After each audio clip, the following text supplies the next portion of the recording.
에베소서 2장 11절에서 22절입니다. 그러므로 생각하라. 너희는 그때 육체로는 이방인이요 손으로 육체에 행한 할례를 받은 무리라 칭하는 자들로부터 할례를 받지 않은 무리라 칭함을 받는 자들이라.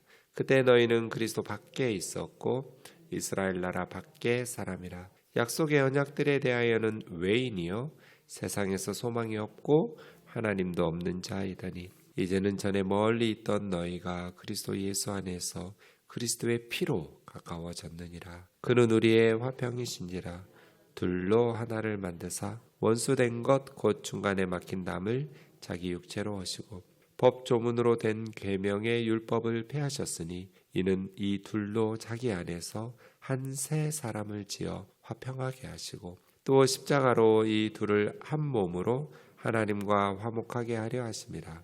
원수된 것을 십자가로 소멸하시고 또 오셔서 먼데 있는 너희에게 평안을 전하시고 가까운 데 있는 자들에게 평안을 전하셨으니 이는 그로 말미암아 우리 둘이 한 성령 안에서 아버지께 나아감을 얻게 하려 하심이라. 그러므로 이제부터 너희는 외인도 아니요 나그네도 아니요 오직 성도들과 동일한 시민이요 하나님의 권속이라.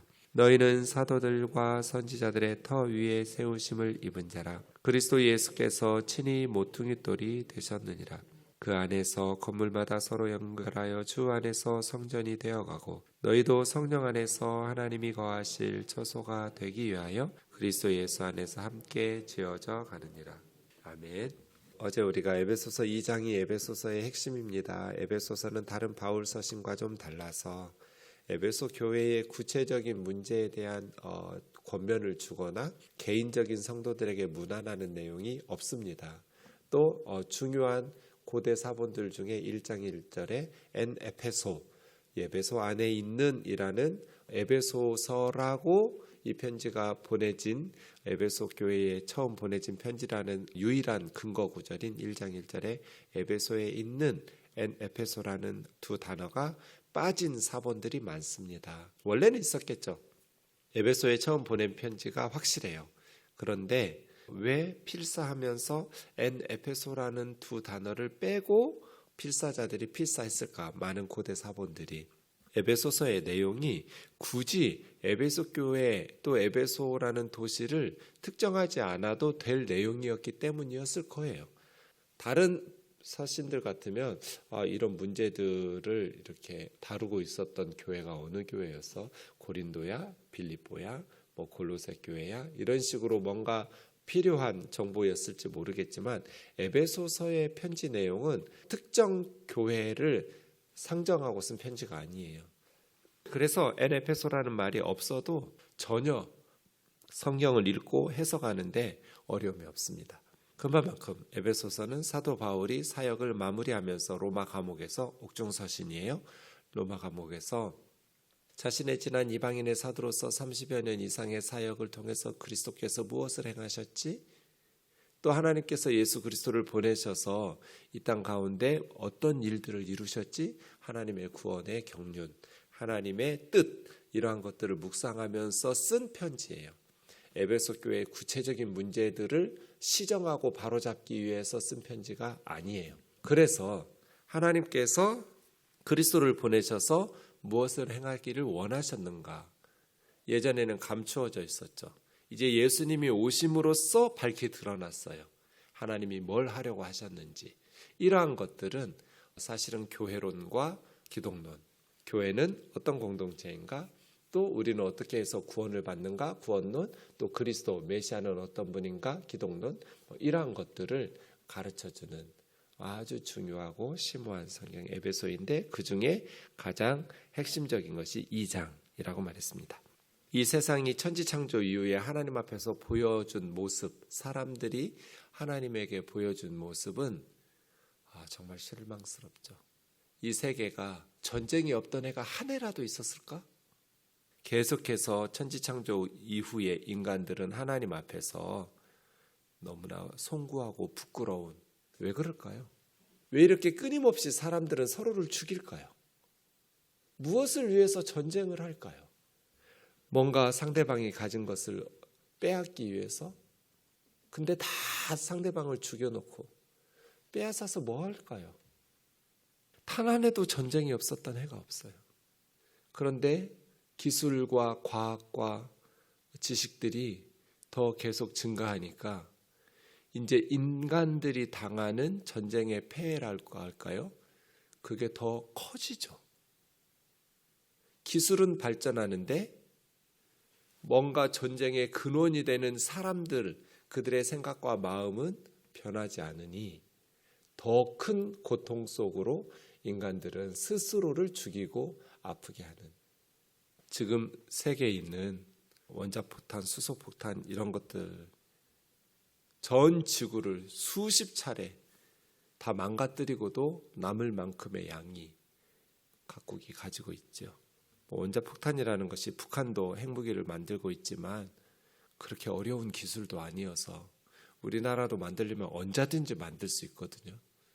북한에서는 지난 전당대회에서 5년에 한 번씩 이루어지는데 다음 9차 전당대회 할 때는 이 핵무기를 소형화, 대량화, 그리고 다양화 해서 완성한다라고 공언했어요. 그런 이제 불안정한 국가라고 할까요? 뭔가 좀 조폭국가 같잖아요. 막가파처럼 체제의 안정, 우리 김정은 정권을 안정하고 체제를 인정하지 않으면 언제든지, 핵무기라는 게 또 실어 나르는 게 문제인데 이제는 그 미사일이 핵무기를 싣고 날아가는 이런 기술들도 너무나 쉽게 기술이 발전하다 보니 그래서 불안한 거죠. 전 세계가. 그럼 기술은 발전하지만 인간들의 문제는 해결되지 않는 그 전쟁의 원인, 싸움의 원인이 뭘까요? 타인의식입니다. 타인의식. 제가 늘 이걸 생각해요. 운전하다가 정말 못되게 운전하는 사람들도 있잖아요. 네, 위험하게, 이기적으로. 근데 그래서 깜짝 놀라가지고 화가 나잖아요. 저렇게 위험하게, 저렇게 못되게 사고 날 뻔했어. 그런 마음이, 화가 나는 마음이 들 때 만약에 그 사람이, 그 못되게 한 사람이 우리 우면동 교우라는 것을 확인하면 제가 어땠을까요? 제가 이해하려고 했을 것 같아요. 뭔가 급하게 가야 될 이유가 있었겠지, 아니면 운전이 서투르니까, 이런 마음이 있어서 서가지고 만약에 그런 사건이 있다면 앞으로 달려가서 괜찮냐고, 놀라지 않았냐고 그렇게 말하지 않을까요? 왜 그럴까요? 우리 식구라고 생각하니까. 근데 누군가 모르는 낯선 사람이 그렇게 못되게 아니면 혹은 미숙하게 운전해서 사고 날 뻔하면 어떻게 할까요? 이렇게 운전하면 어떡하냐고 이런 말이 나오겠죠? 좋지 않은. 왜 그럴까요? 남이니까. 타인의식이거든요. 왜 전쟁해요? 우리 가족이라면 그렇게 죽이려고 할까요? 남이니까. 분열된 세상의 근원은 타인의식이에요. 근데 사실은 이 세상은 리더들이 그렇게 국경을 그어놓고 막 이런 식으로 하면서 타인의식을 증폭시켜가지고 끼리끼리 뭉쳐가지고 미움과 갈등을 조장하면서 상대방을 타인의식을 가지게 하지만 성경적으로 말하면 우리는 다 한 가족이거든요. 하나님께서 세상을 창조하신 것을 믿는다면, 그리고 성경을 믿는다면 이 세상의 모든 사람들은 다 가족이에요. 아담과 하와의 후손이에요. 노아의 가족의 후손이에요. 그래서 남을 죽이는 게 아니라 우리 가족 죽이는 거예요. 그런데 남이라고 생각해야 내 마음이 편할 거잖아요. 이게 문제예요. 그럼 예수님이 오셔서, 하나님께서 오셔서 우리 가운데 이루시려고 하는 그러한 평화 말이에요. 하나됨. 이것이 오늘 우리가 다루고 있는 본문이에요. 이 본문은 주일에 제가 설교할 거기 때문에 그 배경만 오늘 이야기하고 간단히 넘어가겠습니다. 계속해서 국제회의를 해요. 유엔에서 회의하고 수많은 정상들이 모여서 회의하고 강요들이 모여서 회의를 해요. 회의가 없었던 해가 없어요. 그런데 인간들이 모여서 정치회의를 하든 경제회의를 하든 외교적인 평화의 회담을 하고 수없이 하지만 이 땅에 전쟁이 끊이지 않고 갈등이 끊이지 않아요. 이 분열과 갈등의 원인은 죄예요. 죄. 그리고 그 죄가 작동하는 구체적인 방식은 타인의식이에요. 남남으로 만들어요. 분열과 갈등이 그래서 만들어져요. 이것을 깨뜨리려면 서로 회개하고 우리 죄 문제를 해결해야 돼요. 그래서 십자가의 피가 필요한 거예요. 그리스도 안에서 새 사람이 돼야 돼요. 그리스도의 피.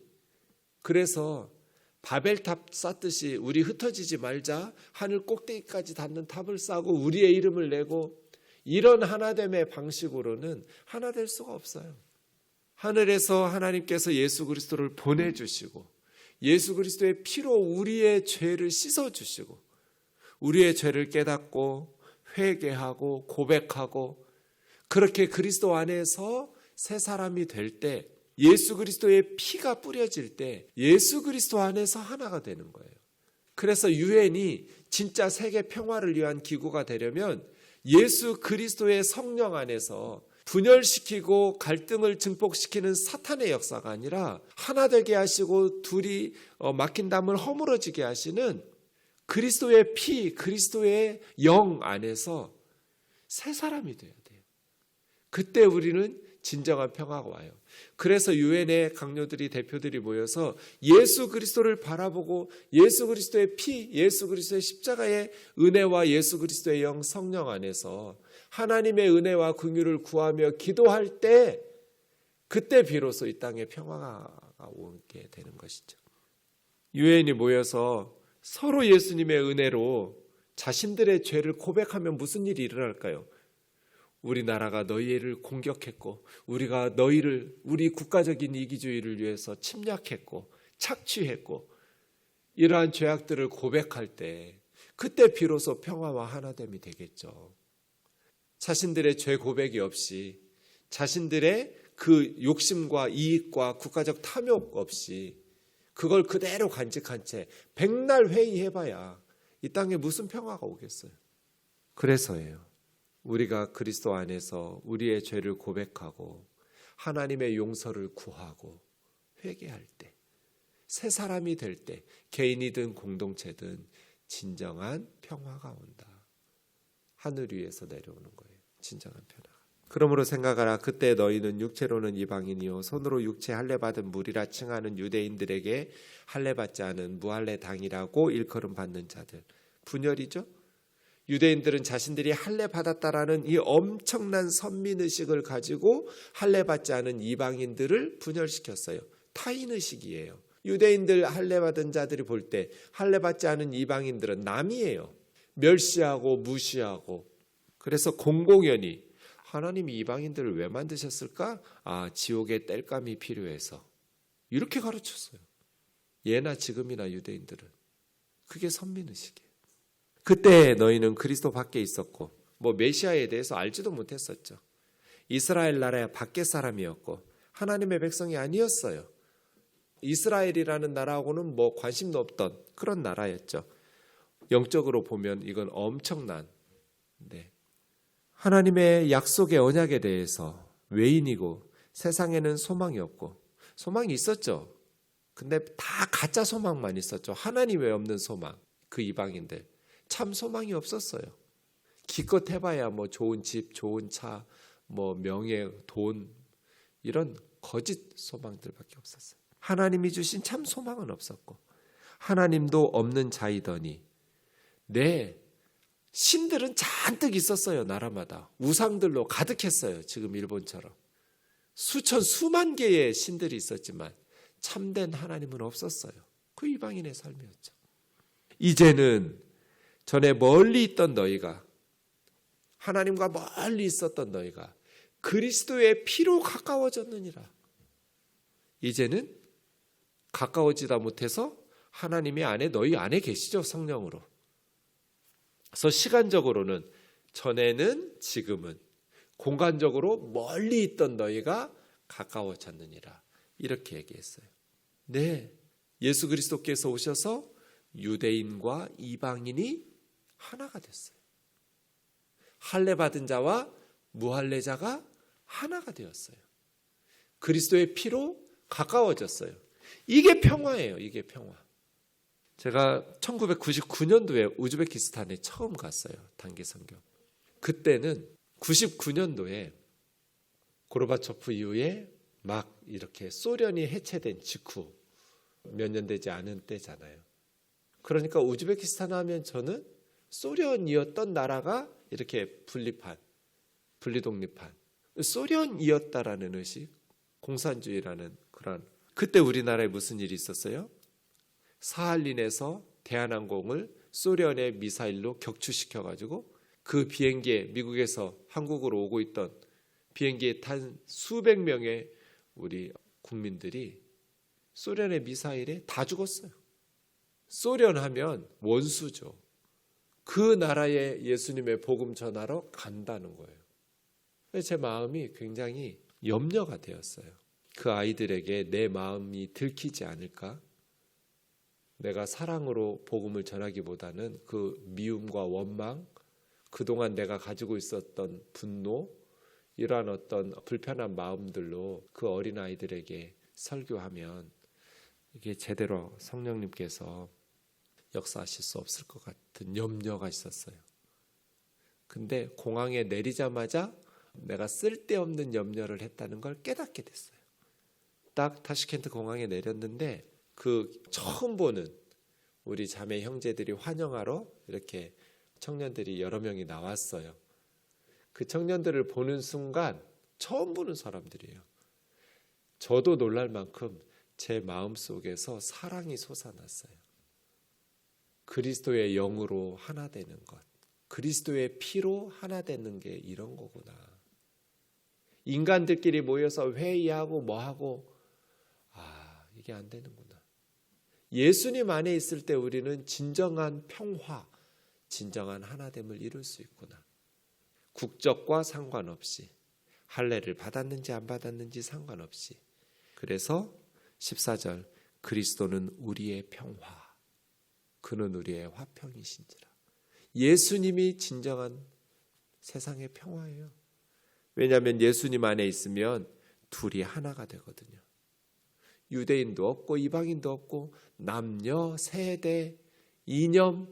저는 예수 믿는다는 목사님들이 좌판이 우판이 따져가면서 서로 막 험한 말들을 할 때 이해가 안 돼요. 아니 교회에서도 하나가 안 되면 우리나라는 어디서 하나가 돼요? 전라도니 경상도니 뭐 이해가 안 돼요. 교회에서도 하나가 안 되면 우리나라는 어디서 평화를 찾아요? 정치적 이념이 다를 수 있죠. 생각이 다를 수 있어요. 그건 정상. 그런데 그렇다고 해서 상대방을 원수 대하듯이 그렇게 증오하고 함부로 말하고 저주하고 무시하고 정죄하고 이 조그만 나라에서 그것은 그리스도의 평화가 우리 속에서 작동하지 않고 있다는 뜻이거든요. 그리스도의 피로 가까워져야 됩니다. 그리스도께서 그리스도의 영이 그 사람의 마음을 충만하게 다스리지 못하는 정확한 증거예요. 그리스도께서 우리 마음을 지배한다면 북한이 이뻐서가 아니에요. 북한의 정권이 악해요. 세상에서 가장 악하고 부도덕한 정권이에요.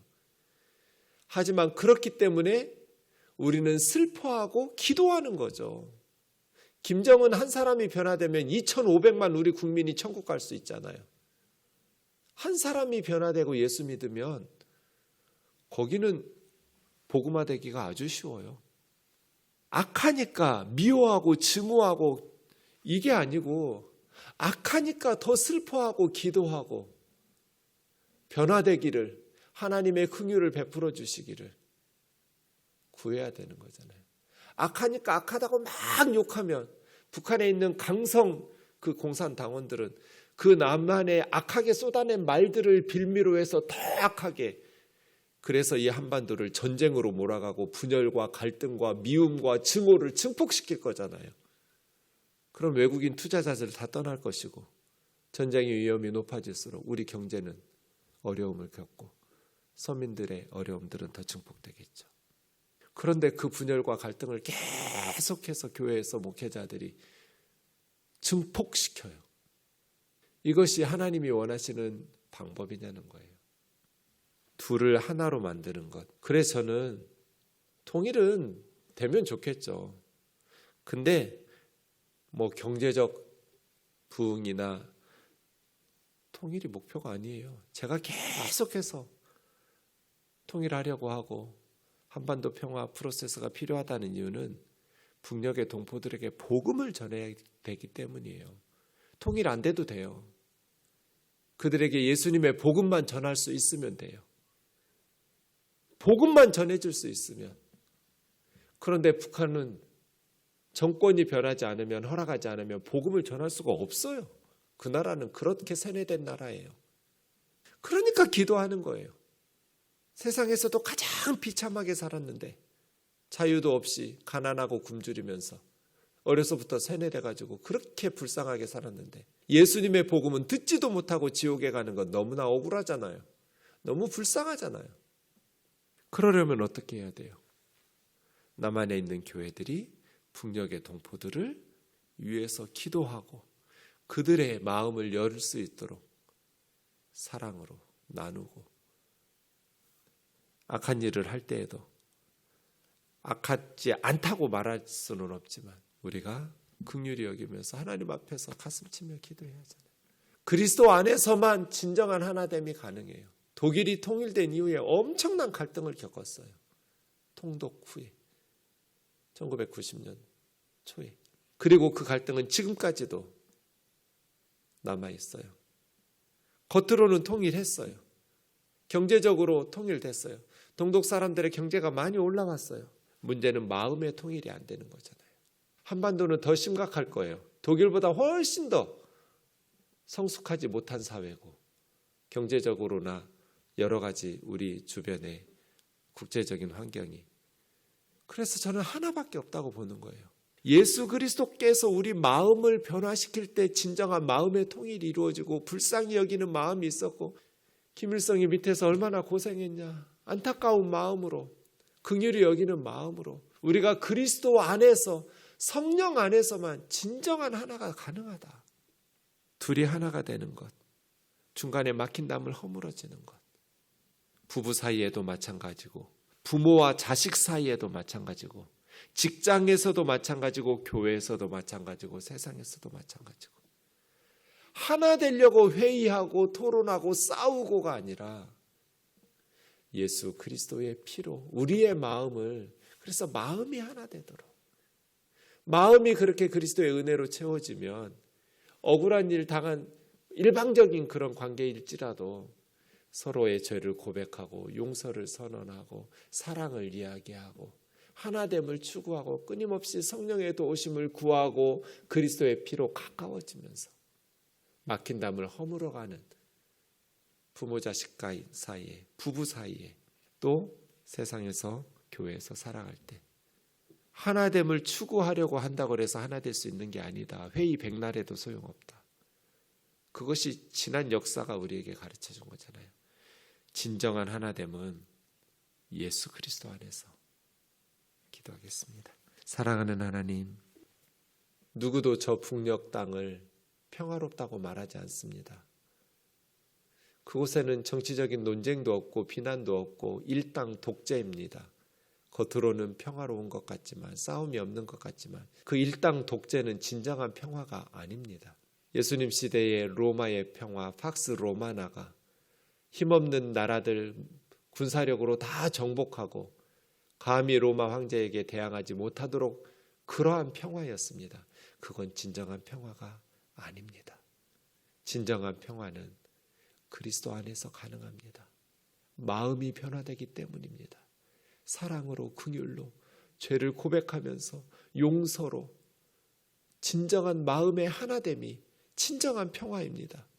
예수 그리스도의 피로 가까워지고 예수 그리스도의 막힌 담을 허물어 주시는 성령의 역사로만 가능합니다. 성령 충만할 때, 그리스도로 충만할 때 부부 사이에, 부모 자식 사이에, 가정이, 교회가, 사회가 평화되고 하나 될 수 있을 줄 믿습니다. 존귀하신 예수님, 성령으로, 그리스도의 영으로 이 땅을 충만하게 하시고 충만하게 성령으로 다스려 주셔서 저 북녘의 동포들에게 속히 복음을 전할 수 있는 준비된 우리들 되게 하여 주옵소서. 주 예수 그리스도의 이름으로 기도하옵나이다. 아멘.